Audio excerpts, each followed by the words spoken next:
کے یہ سوالات آپ کے سامنے رکھے جائیں. ایک تو یہ کہ آپ کافی زیادہ ریجڈ ہیں, کافی سخت ہیں, اور گالیوں کے حوالے سے بھی بہت زیادہ بات کی جاتی ہے. علامہ صاحب, اس کے اوپر جو ہے وہ کیا موقف ہوگا آپ کا؟ قبلہ بات یہ ہے کہ میں تو سخت اپنی ذات کے لیے نہیں ہوں, میں دین کے معاملہ میں سخت ہوں. اور آپ کو پتہ ہونا چاہیے کہ جب ولید بن مغیرہ نے نبی علیہ الصلوۃ والسلام کے بارے میں نا الفاظ کہے تو اس وقت پھر اللہ رب العالمین نے قرآن مجید کے اندر فرمایا کہ میرے حبیب اس نے آپ کے بارے میں یہ بات کی, نون والقلم وما یسطرون ما انت بنعمت ربک بمجنون وان لک لاجرا غیر ممنون وانک لعلی خلق عظیم فستبصر ویبصرون بأیکم المفتون ان ربک هو اعلم بمن ضل عن سبیلہ وهو اعلم بالمہتدین فلا تطع المکذبین ودوا لو تدہن فیدہنون ولا تطع کل حلاف مہین ہماز مشاء بنمیم مناع للخیر معتد اثیم عتل بعد ذلک زنیم ان کان ذا مال وبنین اذا تتلی علیہ آیاتنا قال اساطیر الاولین سنسمع علی الخرطوم. بات اس نے ایک کی ہے, آپ فرمائیں خالق اور مالک نے اپنے محبوب علیہ الصلوۃ والسلام کی عزت اور ناموس پر آدھا رکوع نازل فرمایا کہ میرے حبیب آپ نے اس کی بات سے پریشان نہیں ہونا. اللہ رب العالمین نے آپ کو خلق عظیم کے وصف سے متصف فرمایا, اور میرے حبیب آپ نے اس کی بات سے پریشان نہیں ہونا. یہ جھوٹا آدمی ہے, یہ بدکار ہے, یہ قسمیں کھاتا ہے, یہ حد سے بڑھنے والا ہے, یہ حق بات سے روکنے والا ہے. اور فرمایا کہ ہم اس کی تھوتنی سے پکڑیں گے.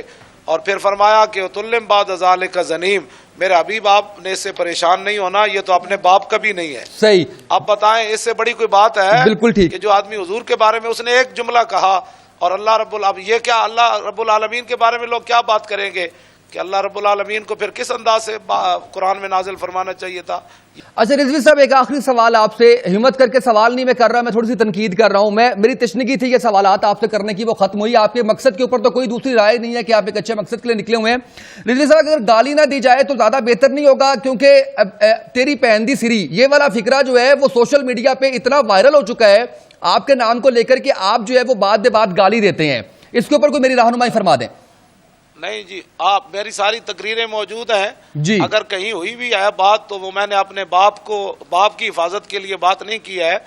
میں اس پر آپ کے ٹی وی پر کبھی آپ مجھے بلائیں جی تو میں آپ کو کم از کم کوئی 50-60 کے قریب حوالے دے دوں گا کہ جب حضور کی عزت پر بات آئی ہے تو پھر صحابہ نے کس انداز میں گفتگو کی ہے. یہ بہت ساری چیزیں ہمارے پاس امانتیں ہیں علماء کے پاس, ہم قوم کے سامنے نہیں لانا چاہتے.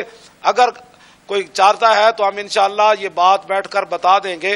اب آپ بتائیں تلم بعد ذالک زنیم کا کیا معنی ہے کہ حضور کے بارے میں ایک بندہ بات کرتا ہے تو اللہ تعالیٰ خالق مالک ہو کر فرما رہا ہے, حالانکہ وہ قیامت والے دن بھی حرامیوں کے پول نہیں کھولے گا کہ جن کے باپ جو ہے وہ حقیقی ہیں ان کو تو باپ کے نام سے پکارا جائے گا, اور جن کے باپ کے بارے میں شک ہے ان کی ماں کے نام سے پکارا جائے گا, تاکہ یہ شخص قیامت سر میدان ننگا نہ ہو. تو اللہ تو بڑا ستار ہے. لیکن ولید بن مغیرہ کے بارے میں اللہ نے فرمایا میرے حبیب, اس نے آپ کے بارے میں وہ لفظ میں لانا نہیں چاہتا, قرآن میں تو موجود ہے, اس نے حضور کو مجنوں کہا تو اللہ تعالیٰ نے اس کے 10 عیب بیان کیے. فرمایا میرے حبیب یہ تو حرامی ہے, اپنے باپ کا ہی نہیں ہے. اب بتائیں اس پر آپ کیا بات کریں گے؟ وہ خالق اور مالک ہو کر کیا فرما رہا ہے اور قرآن مجید میں فرما رہا ہے. پہلا سوال ہے, کیا گالی دینا گستاخوں کو اللہ اور اس کے رسول اور صحابہ کی سنت ہے؟ بعض علماء بڑے وثوق سے یہ دعویٰ کرتے ہیں کہ گستاخوں کو گالی دینا ثواب ہے بلکہ سنت ہے. وَلِعَوْذُ بِاللَّهِ تَعَالَى اِنَّا لِلَّهِ وَإِنَّا إِلَيْهِ رَاجِعُونَ. میں پہلے تو یہ تصدیق کرتا ہوں کہ ایسا ہی ہے. ہمارے معاشرے میں ایسے علماء کی بھرمار ہے جو یہ سمجھتے ہیں کہ اللہ اور اس کے رسول صلی اللہ علیہ وآلہ وسلم کے مخالفین کو اور گستاخوں کو, جن کو وہ گستاخ سمجھ رہے ہیں, کیونکہ جن کو وہ سمجھ رہے ہیں وہ ان کو بھی گستاخ ہی سمجھتے ہیں, اپنے زوم میں گالی دینا جو ہے یہ اللہ اور اس کے رسول کی سنت ہے, نعوذ باللہ. اور اس کے اوپر وہ کافی لیم ایکسکیوزز اور دلائل بھی لے کے آتے ہیں. پہلا تو میں جو جواب دوں گا وہ الزامی ہے, اینٹی ونم ہے, پھکی والا جواب ہے, لاجیکل آنسر ہے کہ آپ جن لوگوں کو گالیاں دے رہے ہیں وہ اور ان کے بزرگ آپ اور آپ کے بزرگوں کو گستاخ اور مشرک سمجھتے ہیں.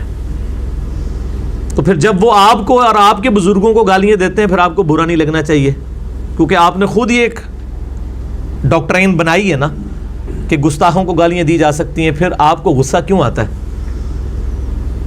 اس وقت نہیں آپ کو خیال آتا. تو جب آپ لوگوں کے بزرگوں کو اس طریقے سے گالیاں نکالیں گے, ایک تو ہے علمی طریقے سے اصلاح کرنا, وہ تو ٹھیک ہے, لیکن سورۃ الانعام میں آیا ہے, اللہ تعالیٰ فرماتا ہے کہ لوگوں کے جھوٹے معبودوں کو گالیاں مت دو ورنہ وہ تمہارے سچے معبود کو بھی گالیاں دیں گے بغیر علم کے. علمی رد آپ کریں, وہ تو اللہ کی سنت ہے, نبی علیہ السلام کی سنت ہے, صحابہ کی, اہل بیت کی سنت ہے. گالیاں دینے کی تو اللہ نے کہا ہے کہ جھوٹے خداؤں کو بھی گالیاں نہیں نکالنی ہیں, اور آپ اپنے مسلمان بھائیوں کو اور اپنے علاوہ باقی مکاتب فکر کو گالیاں نکالتے ہیں جو کہ کافر بھی نہیں ہے, مسلمان ہیں, اور ان کو گستاخ ڈکلیئر کر کے ان گالیوں پر ثواب کی بھی امید رکھتے ہیں اللہ سے. یہ تو جب مریں گے تو لگ پتہ جائے گا تمہوں کہ ثواب لبدا ہے یا چھتر پہندے نے. یہ خود سے انہوں نے چیزیں بنائی ہوئی ہیں.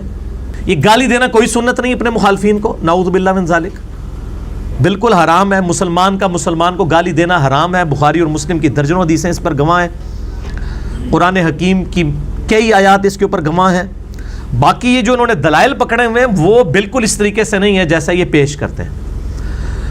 مثال کے طور پہ کہتے ہیں جی اللہ کی سنت اس طرح ہے کہ اللہ تعالیٰ نے فرمایا تبت یدا ابی لہب و تب, کہ ابو لہب کے ہاتھ ٹوٹ جائیں اور وہ تباہ و برباد ہو گیا. وہ کہتے ہیں دیکھیں اللہ تعالیٰ نے ابو لہب کو گالیاں دی ہیں. ان کو شرم بھی نہیں آتی ہے کہ یہ اپنے فرسودہ عقیدے کو ثابت کرنے کے لیے اللہ کے اوپر جھوٹ باندھ رہے ہیں. اس میں گالی کون سی ہے؟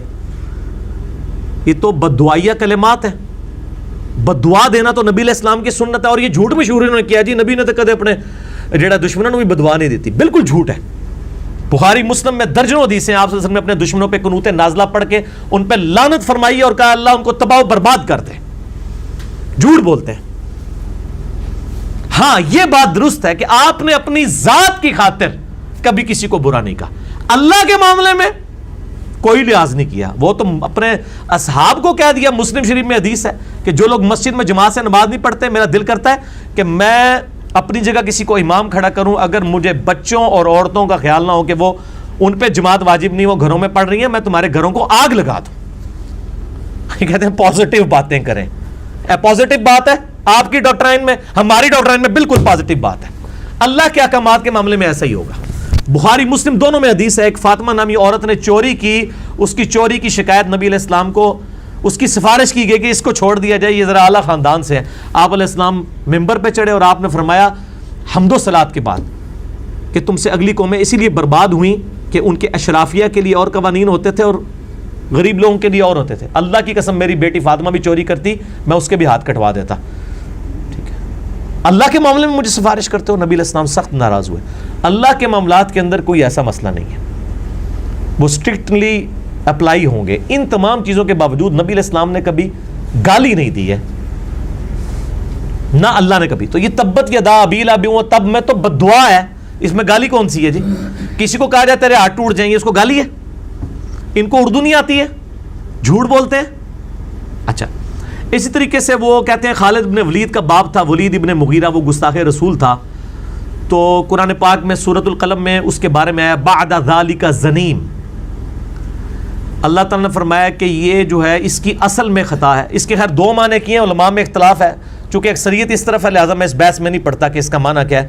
میں انہی کا معنی مان لیتا ہوں کہ اللہ تعالیٰ نے فرمایا کہ جو یہ خالد ابن ولید کا جو باپ ہے رضی اللہ تعالیٰ عنہ, وہ تو مسلمان ہو گئے تھے, ان کا باپ ولید بن مغیرہ, اس کی اصل میں خطا ہے, یعنی یہ آؤٹ آف ویڈ لاک پیدا ہوا ہے, یہ حلالی نہیں ہے.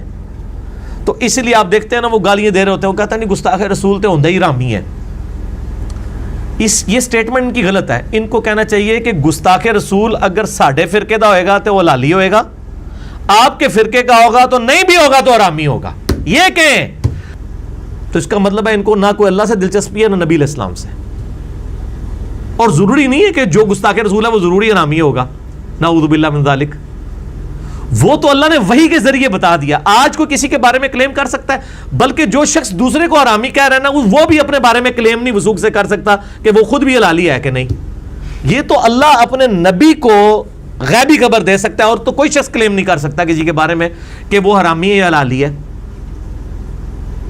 ان کا فرقہ چھوڑ دے تو وہ فرقہ چھوڑتے ہی حرامی ہو جاتا ہے, اسی وقت واپس آ جائے تو حلال ہونے کا سرٹیفکیٹ دے دیتے ہیں. اسی سے اندازہ لگا لیں ان کے جعلی جو دعوے ہیں وہ کس طرح چینج ہوتے ہیں. ورنہ اگر کوئی حرامی ہے وہ حلالی نہیں مان سکتا, حلالی حرامی نہیں. لیکن آپ ان کا فرقہ چھوڑیں تو آپ حرامی ہیں, آپ فرقے واپس آ جائیں پھر حلالی ہو جائیں گے. ٹھیک ہے. مسئلہ نمبر 71B, انڈیا اور پاکستان کے بزرگوں کی 19 گستاخانہ عبارات کا تحقیقی جائزہ. اس میں نے جو ہے نا وہ یہ ساری چیزیں گنوائی ہیں. میں نہیں کہتا ہوں کہ گستاخ رسول ہے تو وہ حرامی ضروری ہوگا, کسی کو تعویل کی غلطی بھی لگ سکتی ہے, بہرحال گستاخی کو گستاخی کہیں گے, اس کا کوئی لحاظ نہیں کریں گے. کوئی سنت نہیں ہے جی بعد ذالک زنیم سے دلیل لینا, بالکل جعلی دلیل لے رہے ہیں.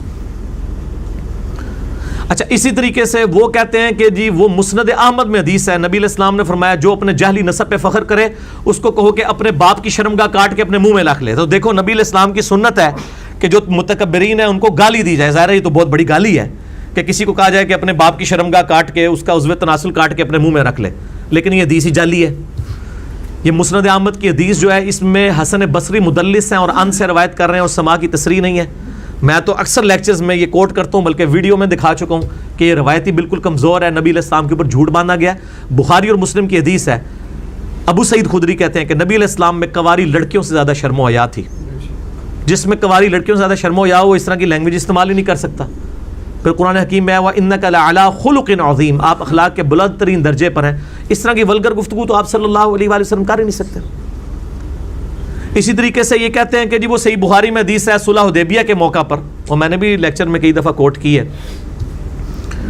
کتاب الشروع چیپٹر کے اندر صحیح بخاری کے اندر صلح حدیبیہ والے میں, کہ حضرت ابوبکر صدیق رضی اللہ تعالیٰ عنہ جو ہیں وہ جب سہیل ابن عمرو آیا تھا وہ بار بار اپنا ہاتھ نبی علیہ السلام کی داڑھی کی طرف کرتا تھا, گفتگو کر رہا تھا, تو حضرت ابوبکر کو غصہ آیا اور انہوں نے کہا کہ جاؤ تم لات اور منات کی شرمگاہیں چاٹو جا کے.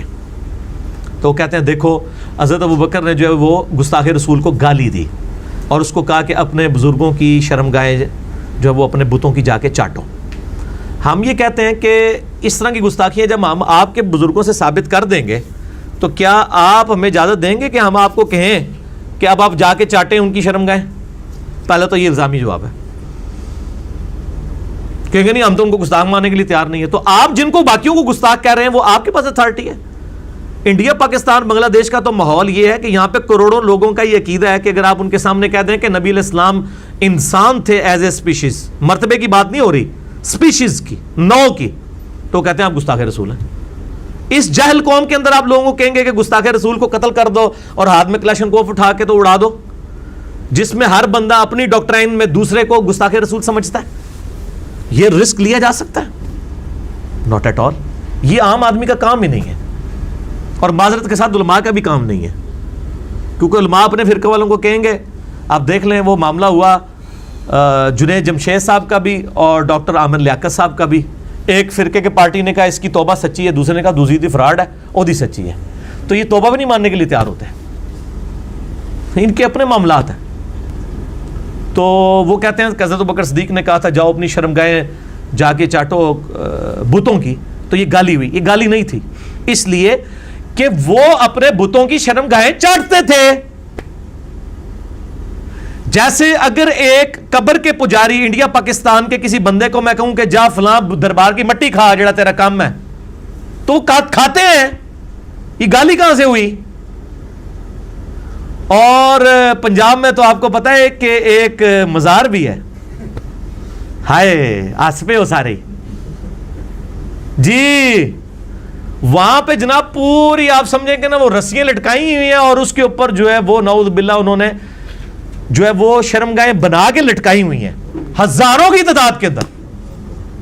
ہاں پنجاب ہمارے پاکستان میں مزار موجود ہے, اور اس کا نام بھی وہی ہے جو پنجابی میں اس کو کہا جاتا ہے نا, وہ علی سرکار انہوں کا نام ہی جے.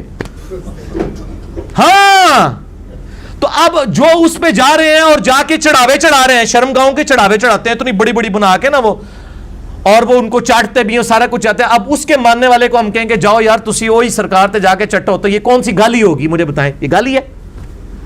تو حضرت ابوبکر صدیق نے کوئی گالی نہیں دی. یہ دھوکہ دینا بند کرو. پوری قوم کو بت بنایا ہوا انہوں نے. پوری دنیا میں کیا امیج جا رہا ہے اس امت کا اور اس پاکستانی قوم کا کہ چند لوگوں نے جو ہے یہاں پہ پوری قوم کو یرغمال بنایا ہوا ہے, لوگوں کے اوپر گستاخ رسول اور مشرک اور یہ فتوے لگا رہے ہیں. علماء کی تعداد آٹے میں نمک بھی نہیں ہے جنہوں نے پوری قوم کو لڑوا دیا ہوا ہے. اور یہ دلائل وہ حضرت ابوبکر صدیق کہنا جی ابوبکر دی سنت ہے. تو وہ حضرت ابوبکر نے وہ کہا جو کرتے تھے, وہ خود سے بنا کے گالی نہیں دی ہے کہ تیری فلان دی ہے تو تیری فلان دا ہے. کوئی نہیں ثابت. یہ بالکل جھوٹ بولتے ہیں. گالی دینا حرام ہے. گالی دینا, کافر کو بھی گالی دینا حرام ہے.